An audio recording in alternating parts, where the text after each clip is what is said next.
Hello. Hello, Mr. Webster. Hello, Mr. Guten day. So we're obviously here with William at Bastogne, and this is their incredible World War II collection. Fantastic collection of vehicles.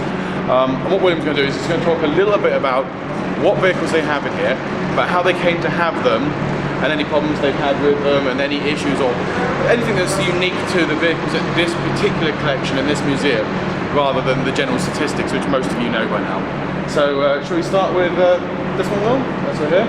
Well, this is one of our Staghounds. The Staghound has a long history in Belgium.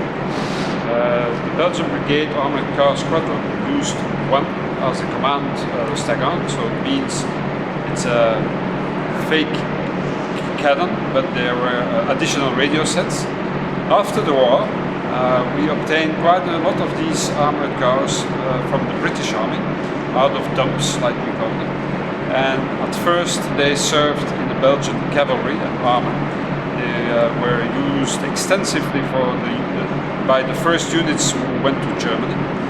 And after their use in the Belgian army, they were transferred to the Belgian gendarmerie, painted blue, and were used for another 20 years in the Belgian gendarmerie. Hello guys, I'm making a small interruption here because I do actually have footage of a Gendarmerie Blue Belgium Staghound that Mr. William is talking about at the moment. I have seen this Staghound a couple of times while visiting the Gunfire Museum in Barracks in Belgium, which, by the way, it's another great location. I sincerely recommend anyone to visit. And you can actually even hear my good friend Yves Keizers, who is the combat engineer that is restoring a Churchill 4 at Gunfire, that I have recently uploaded videos of on YouTube, talking a little bit about it. But yeah, that's it. Thank you so much for watching. It was for the riot police. Oh, I see. Yeah. But they were still part of the army. Mm-hmm. Officially, they are part of the army. And in case of if the war broke out, or A riot, yeah. Germany comes back again or something, then they could be used as an armed forces. Oh. So the vehicle we have here actually comes out of these collections. This one is in full running condition, and it is in the markings of the 1st Armoured Car Regiment, which came out of the 1st Armoured Car Squadron. After the war, squadrons became regiments, and so the army grew and grew and grew.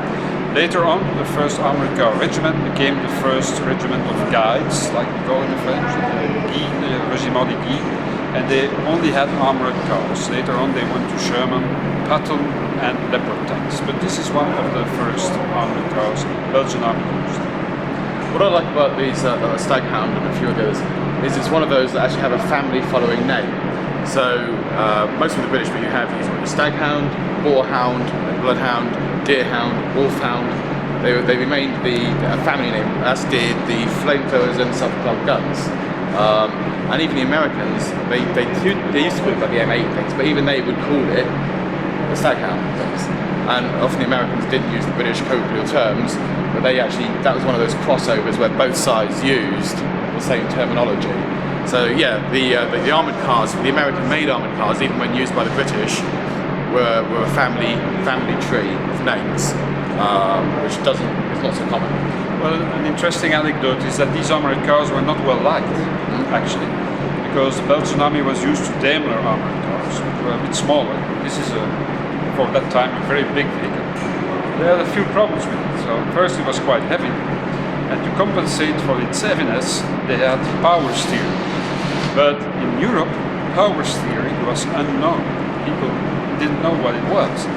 So they actually had quite a few accidents with it because power steering was too powerful. So they switched off the power steering. There is a knob inside where you can switch it up. Also, which was quite uncommon for European soldiers, was it had an automatic gearbox. Nobody knew what an automatic gearbox was. We never had that in Europe before.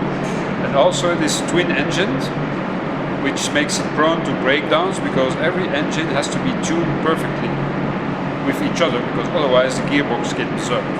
So in the Belgian army, actually they were not very impressed by it. Also the driver sits with the machine gunner, the bow machine gunner radio operator sits right in front. But the turret basket blocks the exit, the emergency exit, so that they are trapped in their own vehicle.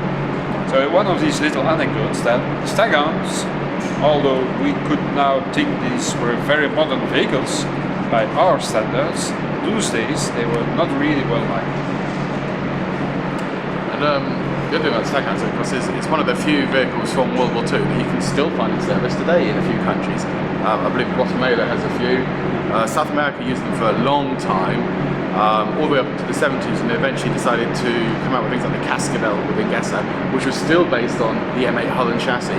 But around the world, in a few places, Cuba I think has a few running, Venezuela maybe, you will still find the odd Staghound in service 75 years after it was built. So yeah, along with some of the Russian things, one of the longest running vehicles in history. Which is a bit of a testament to how it will run if it's kept running, kept looked after, they will keep going.